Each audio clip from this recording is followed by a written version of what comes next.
अब अपन देखते हैं राजस्थान का एकीकरण।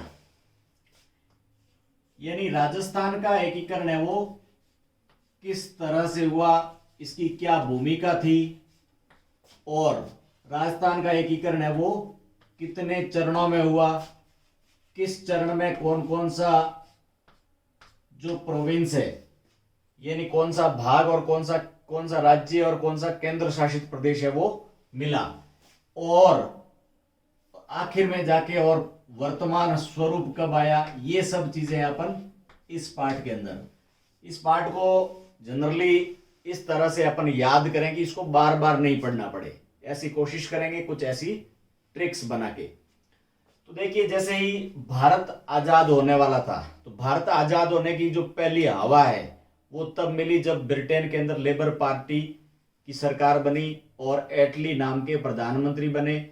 उन्होंने ऐसी घोषणा की कि सन 1948 तक भारत को आजाद कर देंगे। लेकिन भारत के लोग हैं वो आपस में लड़ मरने लगे, मिटने लगे, संप्रदाय के आधार पे, धर्म के आधार पे। तो जून 1947 के अंदर एक भारत सरकार अधिनियम बना। उस अधिनियम में लिखा कि भारत को 15 अगस्त 1947 के दिन है आजाद कर देंगे। इस तरह से हमारा 15 अगस्त 1947 को देश आजाद हो गया था। अब जैसे ही देश आजाद हुआ तो उस समय में 565 यानी 565 तो थे प्रिंसली स्टेट यानी राजे रजवाड़े। अब राजे रजवाड़ों की संख्या है आपको 565, और 17 ऐसे थे जिसको चीफ कमिश्नरी स्टेट कहते हैं, यानी एक तरह से कह दीजिए केंद्र शासित प्रदेश। इन 17 में से 11 तो सीधे सीधे पूरे के पूरे आगे भारत के अंदर, और 3 का हो गया आधो-आध बंटवारा। अब 3 के जो आधो-आध बंटवारे हुए थे उनके नाम है, जैसे पंजाब है, बंगाल का एक भाग बन गया पूर्वी पाकिस्तान, और अपनी तरफ वाला बन गया पश्चिमी बंगाल नाम का राज्य, और तीसरा था आसाम। यानी ये 3 के अंदर तो आधो-आध टुकड़े हुए, और 3 ऐसे केंद्र शासित या चीफ कमिश्नरी प्रांत थे जो पूरे के पूरे पाकिस्तान में चले गए, जिनके नाम है बलूचिस्तान है, नॉर्थ वेस्ट फ्रंटियर स्टेट है, और सिंध। ये 3 केंद्र शासित प्रदेश पूरे के पूरे पाकिस्तान में चले गए। अब 565 प्लस अपने हो गए 14, यानी 11 पूरे और 3 आधो-आध, यानी इस तरह से ये 14 स्टेट और 565 इनको मिलाकर और पूरा भारत बना। यानी भारत के अंदर इतने 565 तो थे राजे रजवाड़े और 14 केंद्र शासित प्रदेश है। इनको मिलाना एक बहुत बड़ी चैलेंज था। अब इस चैलेंज को पूरा किया था वहां उस समय में जो मंत्री थे इन प्रोविंस को मिलाने के, वो थे सरदार वल्लभ भाई पटेल, और उनके सचिव थे वीपी मेनन। अब इन मंत्री जी ने और सचिव ने एक तरह से इन सभी राज्य रजवाड़े और केंद्र शासित प्रदेशों को 15 अगस्त 1947 से पहले पहले ये साइन करवा ली कि वो भारत के अंदर शामिल हो गए। अब भारत में शामिल होने के बाद में, यानी एक तरह से भारत आजाद हुआ, तो इतने सारे राज्य थे। अब इन राज्यों को मिलाकर और बड़े स्टेट बनाना है, वो अपने आप में एक बहुत बड़ा चैलेंजिंग पार्ट था। यानी आगे चलकर और इन 565 और 14 इनको मिलाकर और पूरा भारत है वो आगे राज्यों के अंदर विभक्त होता है। इनमें से राजस्थान में कितने, तो राजस्थान के अंदर थे 19 तो थे राजे रजवाड़े, और 3 थे छोटे जिसको बोलते हैं चीफशिप, यानी छोटे प्रांत थे। इसके अलावा एक था केंद्र शासित प्रदेश। इन 14 में से हमारे पास में कितना था, सिर्फ एक ही था। एक था जिसका नाम था अजमेर मेरवाड़ा। 19 के बारे में अपन देखेंगे, और 3 थी चीफशिप, यानी जहां पर छोटे छोटे बिल्कुल राजे रजवाड़े थे, जिनके नाम है अपन है कहते हैं कुशलगढ़, लावा और नीमराना। यानी 3 ये कुशलगढ़, लावा और नीमराना है वो अलग थे, 19 अलग थे, और एक है वो अजमेर मेरवाड़ा अलग है। यानी हमारे राजस्थान एकीकरण में ये 19, 3, 22 और इन 23 प्रदेशों को एक करना है। इन 23 प्रदेशों को एक करने का जो चरणबद्ध क्रम चलता है, जिसको अपन कहते हैं राजस्थान का एकीकरण। अब अपन देखते हैं कि राजस्थान के एकीकरण में किस किस तरह से, यानी भारत में तो सब 15 अगस्त 1947 तक आ गए।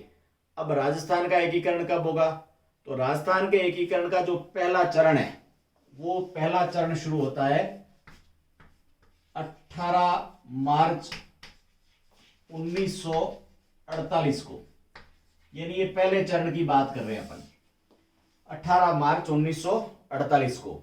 अब इस दिन क्या होता है आपको याद करना है, ABCD, यानी ABC और D। A का मतलब है अलवर, B का मतलब है भरतपुर, यानी अलवर भरतपुर, C का मतलब हो गया करौली और D का मतलब हो गया धौलपुर। अलवर, भरतपुर, करौली और धौलपुर।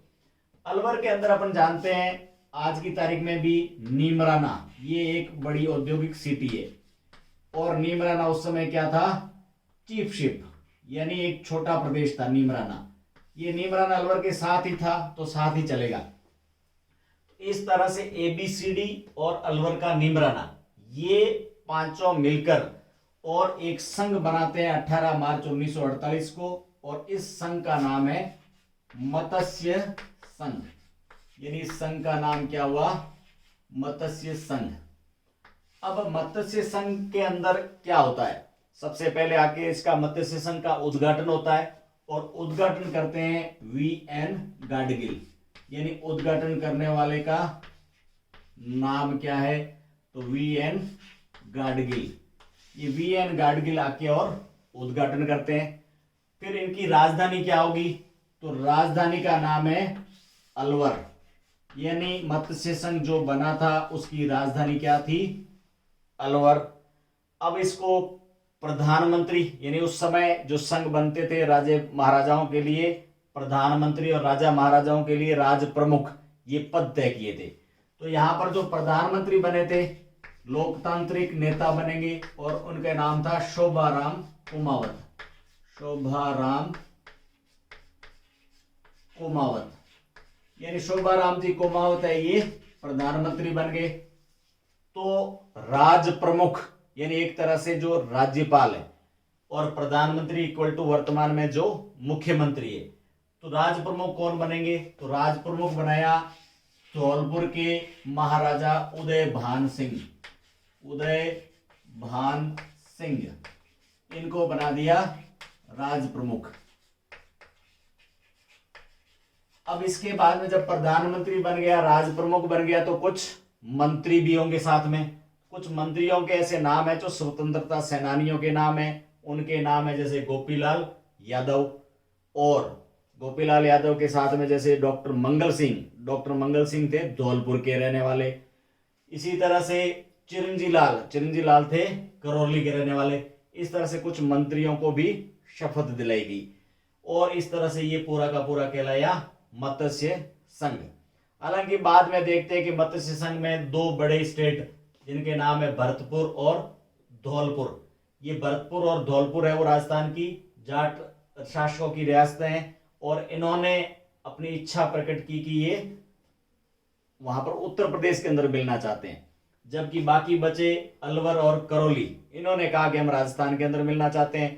तो इस तरह से छोटा मोटा विवाद होता है, और बाद में एक शंकर राव देव नाम की समिति, यानी इनकी शंकर राव देव की अध्यक्षता में 3 सदस्यों की एक कमेटी गठित होती है, वो अपनी रिपोर्ट देती है, और बाद में इसका अगले किसी चरण के अंदर मिलना होता है।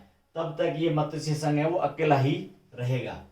इसके बाद में देखते हैं अपन बाद के अंदर, यानी सिर्फ 7 दिन बाद में दूसरा चरण, यानी 7 दिन का बाद का मतलब हो गया दूसरा चरण कब हुआ, 25 मार्च, और वही सन है 1948। अब 25 मार्च को संख्या के अंदर कुछ 10 प्रांत है। 10 के अंदर से देखिए 10 कैसे कैसे, देखिए मैं इसका एक फॉर्मूला लिख रहा हूं आपके सामने।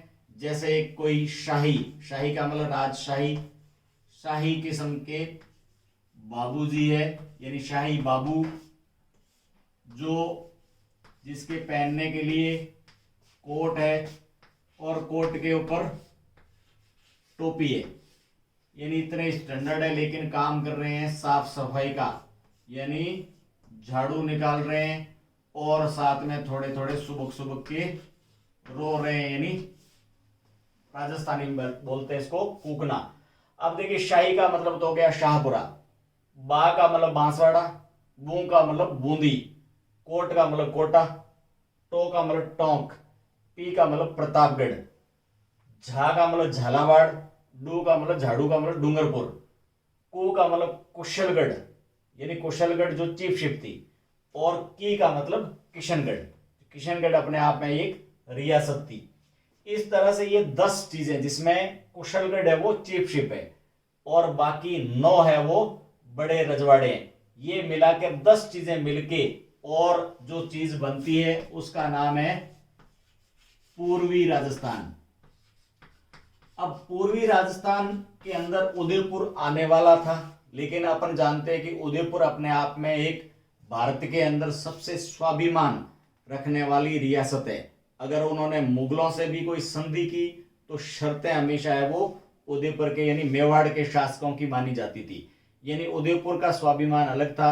अब उदयपुर साथ में आने वाला था, लेकिन इस पूर्वी राजस्थान के अंदर शामिल नहीं हुआ, इसलिए उदयपुर रह गया। तो उदयपुर के कारण इनका जो मंत्रिमंडल बनना था वो भी नहीं बन पाया। अब उदयपुर ने इनका सारा काम है वो बीच में रोक दिया। लेकिन अब इसमें देखते हैं कि सबसे बड़ी रियासत का नाम है कोटा। तो जो राज प्रमुख बने, राज प्रमुख है वो कोटा के, और कोटा के राज प्रमुख, कोटा के जो राजा है उनको बोलते हैं महाराव, और महाराव उस समय थे भीम सिंह। यानी जो राज प्रमुख बने उनका नाम है महाराव भीम सिंह। इसी के समकक्ष लोकतंत्रात्मक व्यवस्था के हिसाब से जो प्रधानमंत्री बनते हैं उनका नाम है गोकुल लाल असावा। गोकुल लाल असावा, ये गोकुल लाल असावा है, ये प्रधानमंत्री बनते हैं। कोटा सबसे बड़ा है तो राजधानी, राजधानी है वो कोटा ही होगी। इसका उद्घाटन करने आए थे वीएन गाडगिल, इसका उद्घाटन भी करने वीएन गाडगिल आए। जब प्रधानमंत्री बन गया तब मंत्री होने चाहिए न, लेकिन इस समय में कोई भी मंत्री नहीं बने, क्योंकि उदयपुर वाले, उदयपुर के महाराजा भूपाल सिंह जी वो आए नहीं, और उनके कारण जो मंत्रिमंडल का विस्तार है वो रुक गया था। इस तरह से ये दूसरा चरण हुआ। दोनों चरण का उद्घाटन है वो वीएन गाडगिल, उन्होंने उसका भी उद्घाटन वीएन गाडगिल, और पूर्वी राजस्थान का उद्घाटन भी वीएन गाडगिल ने किया है। इसी के साथ में जो बूंदी के बहादुर सिंह थे, बूंदी के महाराजा, उनको है उपराज प्रमुख बनाया। अब अपन देखते हैं तीसरा चरण। तीसरा चरण पहले से 1 महीने बाद, 1 महीने बाद, यानी पहला चरण हुआ था 18 मार्च को, तो तीसरा हुआ 18 अप्रैल को, यानी 18 अप्रैल 1948 को। अब जैसा कि दूसरे चरण में क्या हुआ कि उदयपुर है वो अपने आप को टाल गए थे, तो केवल उदयपुर का उद्घाटन करने के लिए भारत के प्रधानमंत्री पंडित जवाहरलाल नेहरू खुद उद्घाटन करने के लिए उदयपुर आते हैं। और जो पहले यानी 25 मार्च के दिन जो पूर्वी राजस्थान बनता है उसके अंदर केवल उदयपुर शामिल होता है। मैंने आपको पहले बताया कि उदयपुर है वो अपनी शर्तों के आधार पे हमेशा संधियां करता रहा है, मेवाड़ का राज परिवार। तो उदयपुर के जो महाराणा भूपाल थे, उन्होंने पंडित जवाहरलाल नेहरू की निवेदन के आधार पे पूर्वी राजस्थान को उदयपुर के अंदर शामिल किया। यानी हालांकि वैसे तो पूर्वी राजस्थान में 10 प्रदेश थे, 10 उदयपुर में शामिल हुआ तो सबसे बड़ा हो गया उदयपुर। और यहां पर ये जो 18 अप्रैल को नाम बना, जैसे ही पूर्वी पहले बना हुआ था पूर्वी राजस्थान, और इसके साथ में उदयपुर मिलता है, जैसे ही उदयपुर मिलता है तो इसका नाम हो जाता है संयुक्त राजस्थान, यानी ये संयुक्त राजस्थान कहलाता है। अब यहां पर सबसे बड़ा उदयपुर है, तो यहां पर राज प्रमुख है वो उदयपुर के महाराणा भूपाल। यानी राज प्रमुख कौन बनेगा? महाराणा भूपाल। यानी उदयपुर के राजाओं को महाराणा कहते हैं, यानी महाराणा भूपाल सिंह। तो जब महाराणा भूपाल सिंह राज प्रमुख बन गए तो दूसरे यानी कोटा वाले, उनको नाम दिया वरिष्ठ राज प्रमुख, वरिष्ठ, और वरिष्ठ के आगे लगा दिया उपराज प्रमुख यानी वरिष्ठ उपराज प्रमुख, ये हो गए कोटा के महाराव भीम सिंह। यानी इस तरह से महाराव भीम सिंह को बना दिया वरिष्ठ उपराज प्रमुख। तो फिर दो और पद बनाए जिनके नाम है कनिष्ठ उपराज प्रमुख। इनमें दो बनाए, एक तो बूंदी वाले महाराजा, जो बूंदी के महाराजा थे वो थे ब्रज सुंदर महाराजा, ब्रज सुंदर, उनको बना दिया कनिष्ठ उपराज प्रमुख। और दूसरे कनिष्ठ उपराज प्रमुख बनाए डूंगरपुर के महारावल चंद्र सिंह, यानी डूंगरपुर इनके महारावल थे, इनको बना दिया कनिष्ठ उपराज प्रमुख। अब उदयपुर बना, तो उदयपुर में अपन ने देखा कि उदयपुर के कारण पहले वालों का सब मंत्रिमंडल स्थगित हो गया था। तो पूर्वी राजस्थान और उदयपुर, इन लोगों को मिलाकर और पूरा मंत्रिमंडल भी बनता है। अब मंत्रिमंडल में सबसे बड़ी लोकतंत्रात्मक पोस्ट थी उस समय प्रधानमंत्री की, और प्रधानमंत्री बनते हैं माणिक्य लाल वर्मा। माणिक्य लाल वर्मा प्रधानमंत्री बनते हैं। तो जो पूर्वी राजस्थान वाले प्रधानमंत्री यानी गोकुल लाल असावा, तो गोकुल लाल असावा को इस मंत्रिमंडल के अंदर ले आए प्रधानमंत्री। इसके अलावा कुछ जैसे प्रेम नारायण, भूरेलाल बया और जैसे देखिए मनोहर लाल, ये सब बन गए इसके अंदर, मंत्रिमंडल के अंदर आ गए। तो माणिक्यलाल वर्मा के मंत्रिमंडल में थे एक तो गोकुल लाल असावा, प्रेम नारायण, भूरेलाल बया और मनोहर लाल, ये सब मिलके और इनके मंत्रिमंडल के अंदर शामिल हो गए। इसकी राजधानी क्या होगी? राजधानी उदयपुर थी। उद्घाटन किसने किया? उद्घाटन पंडित जवाहरलाल नेहरू ने किया। और इस तरह से ये संयुक्त राजस्थान हो गया। अब इसके बाद में एक लगभग यानी अगले वर्ष में 3 के बाद में चौथा चरण होता है। चौथे चरण में राजस्थान का बहुत बड़ा भूभाग का मतलब होता है जो एरिया वाइज जो बड़ी रियासतें हैं शामिल होती है। लगभग अगले समय में, अगले साल में वो है 30 मार्च, और 30 मार्च 1949 के दिन। और इसके दिन बहुत बड़ा भाग शामिल हो जाता है। भाग का नाम है जोधपुर रियासत, जयपुर रियासत, जैसलमेर रियासत और बीकानेर रियासत। तो अपने आप में जोधपुर, जैसलमेर और बीकानेर बहुत बड़ा भाग, जयपुर अपने आप में बहुत महत्वपूर्ण। और जयपुर के अंदर एक चीफशिप थी जिसका नाम है लावा, यानी 4 ये और लावा, ये पांचों पहले जो बने हुए थे। पहले बने हुए आपका पूर्वी राजस्थान प्लस उदयपुर, यानी 10 और 1 11 तो पहले से है, और ये 5 इस तरह से मिलकर यानी संयुक्त पहले बना हुआ है। अब ये बहुत बड़ा भूभाग शामिल हो गया, तो इस पूरे का नाम दिया संयुक्त वृहत्तर ये बहुत ही बड़ा भाग, संयुक्त वृहत्तर राजस्थान। इस तरह से राजस्थान का बहुत बड़ा भाग आ गया। लेकिन अब इसमें आना तो सिरोही चाहिए था, लेकिन सिरोही नहीं आया। और इस तरह से मोटा मोटी तौर पे खूब सारा बहुत बड़ा राजस्थान है वो बन चुका है। इसलिए इस तारीख को यानी 30 मार्च के दिन अपन राजस्थान दिवस है वो मनाते हैं। यानी राजस्थान में देखो 5 ये और 11 है, यानी कुल 16 प्रांत है वो शामिल हो गए। अब इसका जो प्रधानमंत्री, जिसको राजस्थान का पहला मुख्यमंत्री भी कह सकते हैं, इनका नाम था हीरालाल जी शास्त्री। यानी राजस्थान के पहले मुख्यमंत्री का नाम क्या है? हीरालाल शास्त्री। तो साथ में जो राज प्रमुख का पद है वो सवाई मान सिंह, यानी जयपुर के जो महाराजा थे सवाई मान सिंह, उनको आजीवन राज प्रमुख का नाम दिया। आजीवन राज प्रमुख, यानी जब तक जिएंगे तब तक राज प्रमुख कौन होंगे? सवाई मान सिंह। उदयपुर के जो महाराणा भूपाल सिंह थे उनके लिए अलग से एक पद बनाया जिसका नाम है महाराज प्रमुख। देखिए महाराज प्रमुख पद है वो पहली बार बनाए। इसके साथ में ही जो कोटा वाले थे उनको नाम दे दिया उपराज प्रमुख, यानी कोटा के महाराव भीम सिंह है वो उपराज प्रमुख बनके और इनके साथ में शामिल हो गए। इसी के साथ में मंत्रिमंडल भी बनता है। और ये इस तरह से राजस्थान का अधिकांश भाग है वो बन जाता है। अब इसके बाद में क्या होता है कि जो पांचवा चरण है वो जो सबसे पहले बना था मत्स्य संघ, उस मत्स्य संघ का हिसाब किताब करने के लिए पांचवा चरण बनता है और पांचवा चरण है वो 15 मई यानी से 30 मार्च से लगभग अप्रैल और मई, 15 मई 1949 के दिन।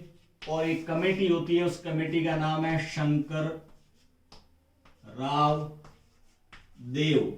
ये तो कमेटी के अध्यक्ष होते हैं और इस कमेटी के अंदर 3 सदस्य होते हैं। झगड़ा ये होता है कि भरतपुर और धौलपुर है वो यूपी के अंदर शामिल होना चाहते हैं, जबकि अलवर और करौली है वो राजस्थान में शामिल होना चाहते हैं। इस कमेटी ने कहा कि मत्स्य संघ है वो राजस्थान में मिलाया जाए और इस तारीख को यानी 15 मई 1949 के दिन जो मत्स्य संघ सबसे पहले बना था उसको इस संयुक्त बृहत्तर राजस्थान में शामिल कर लिया। इस तरह से ये 5 चरण हुए। अब इसके बाद में क्या होता है छठवां चरण। छठवें चरण को क्या होता है, उस समय आपको छठवें को सोचने के लिए आपको देखना होगा कि भारत के जो रियासती विभाग है उसके और गृह मंत्री वो थे सरदार वल्लभ भाई पटेल। सरदार वल्लभ भाई पटेल कहाँ के थे, तो गुजरात है, और गुजरात उस समय बनाता था बंबई प्रांत। उस बंबई के रहने वाले थे। तो उन्होंने क्या किया कि जो हमारा टूरिस्ट प्लेस है माउंट आबू और देलवाड़ा, इसको ले गए बंबई के अंदर और इस तरह से बिना आबू और देलवाड़ा के सिर्फ सिरोही उसको मिला के और बना दिया राजस्थान संघ, यानी नाम दे दिया राजस्थान। अब राजस्थान संघ नाम आया, राजस्थान नाम आया। राजस्थान नाम पहली बार ये संविधान के अंदर लिखा है। और जिस तरह से कब आया सिरोही का नाम, तो जिस दिन संविधान की लागू होने की तारीख है, यानी संविधान लागू होता है हमारा 26 जनवरी 1950 के दिन। तो 26 जनवरी 1950 के दिन संविधान में लिखा मिलता है राजस्थान संघ। और इसके दिन सिरोही को तो शामिल कर लेते हैं, सिरोही शामिल हो जाता है, लेकिन क्या शामिल नहीं होता है, उनका नाम है माउंट आबू और देलवाड़ा।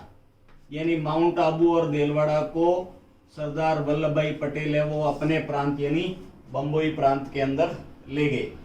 इस तरह से थोड़ा सा इसका और विस्तार हुआ। यानी अपन देखें तो 11 ये हो गए, 5 11 और 5 कितने हो गए 16। 16 के बाद में 5 यानी ABCD प्लस निमराना यानी 16 और 5 21 हो चुके हैं। 21 के बाद में आता है आपका सिरोही। सिरोही ये हो गया 22, यानी टोटल हमारे पास थे 23। अब 23वां यानी अजमेर और मेरवाड़ा बचता है। यानी अभी तक अजमेर और मेरवाड़ा जो पहले भी चीफ कमिश्नरी यानी वो एक तरह से केंद्र शासित प्रदेश था, अभी तक केंद्र शासित प्रदेश है। अब छठवें चरण के बाद में 7वां चरण होता है, अंतिम चरण जिसको कहते हैं। अभी 7वें चरण की भूमिका से पहले पूरे भारत के अंदर भाषाई आधार पर राज्यों की मांग उठती है और भारत की सरकार राज्यों का पुनर्गठन करने के लिए एक आयोग बैठाती है जिसको बोलते हैं फजल अली आयोग। 1953 में फजल अली आयोग बैठता है, वो रिपोर्ट स्टडी करता है कि राज्यों की सीमाओं में किस किस तरीके से परिवर्तन करना है और उस राज्य पुनर्गठन आयोग की सिफारिशों के आधार पे 7वां और अंतिम चरण होता है। 7वां और अंतिम चरण होता है 1 नवंबर 1956 के दिन। यानी 7वां चरण कब आया 1 नवंबर 1/11/1956 के दिन। अब इस आयोग ने रिपोर्ट दी कि जो हमारा माउंट आबू और देलवाड़ा बंबई वाले खा गए थे वो तो वापस मिले। यानी लास्ट 7वें चरण के अंदर बिल्कुल 1 नवंबर के दिन हमें माउंट आबू और देलवाड़ा मिल गया। दूसरा, जो अजमेर और मेरवाड़ा अभी तक केंद्र शासित प्रदेश थे, राजस्थान के बीचों बीच में है, अजमेर को हृदय बोलते हैं, इसको भी राजस्थान के अंदर मिला दिया, यानी 23वां प्रांत हो गया। इस तरह से अजमेर मेरवाड़ा मिल गए। फिर कुछ परिवर्तन किया झालावाड़ के अंदर। झालावाड़ के अंदर एक चीज होती है हमारी है, हमारा क्षेत्र है जिसका नाम है सिरोंज। सिरोंज को दे दिया मध्य प्रदेश में, यानी सिरोंज चला गया मध्य प्रदेश में। और मध्य प्रदेश की भानपुरा मंदसौर वहां का एक क्षेत्र है सुनील टप्पा, वो सुनील टप्पा हमें वापस झालावाड़ में मिल गया, यानी सिरोंज चला गया और सुनील टप्पा है वो हमें मिल गया। यानी इस तरह से कुछ परिवर्तन हुए। परिवर्तन नंबर 1 है कि माउंट आबू और देलवाड़ा हमें मिल गए। दूसरा परिवर्तन है अजमेर मेरवाड़ा मिल गए। तीसरा है हमें हमारा सिरोंज है वो चला गया। चौथा परिवर्तन हुआ सुनील टप्पा है वो मिल गया। सुनील टप्पा और सिरोंज है वो झालावाड़ के अंदर है। इन परिवर्तनों के साथ में ही 1 नवंबर 1956 को आज जो राजस्थान है इसका स्वरूप यानी भौगोलिक रूप से इतनी जमीन हमारे पास तब से लेकर और अब तक है। और इसी तारीख के दिन राजस्थान के पहले राज्यपाल बनते हैं जिनका नाम होता है गुरुमुख निहाल सिंह। इस तरह से हमने देखा कि राजस्थान है वो 7 चरणों में, पहला चरण 18 मार्च, दूसरा 25 मार्च 1948, तीसरा 18 अप्रैल 1948, चौथा आगे आपका 30 मार्च 1949, पांचवा आगे आपका 15 मई 1949, छठवां आ गया 26 जनवरी 1950 और सातवां आ गया 1 नवंबर 1956। इस तरह से राजस्थान का एकीकरण होकर और वर्तमान राजस्थान बना।